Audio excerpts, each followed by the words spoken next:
Senjata militer MLRS Rusia atau dikenal peluncur roket kembali diluncurkan mengarah pada musuh yakni Ukraina. Di sebuah tanah lapang nampak MLRS itu berjajar dan siap untuk meluncurkan roket tanpa henti. Momen menegangkan tersebut terekam kamera dan diunggah di berbagai media sosial, salah satunya Facebook Vidon Jumat 13 Mei 2022. Dalam rekaman video tersebut lebih dari 5 MLRS berjajar membelakangi hutan.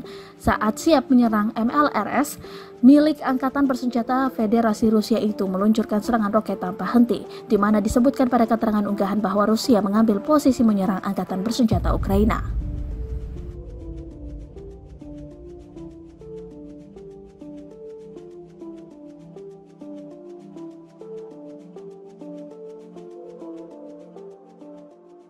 Terima kasih sudah nonton.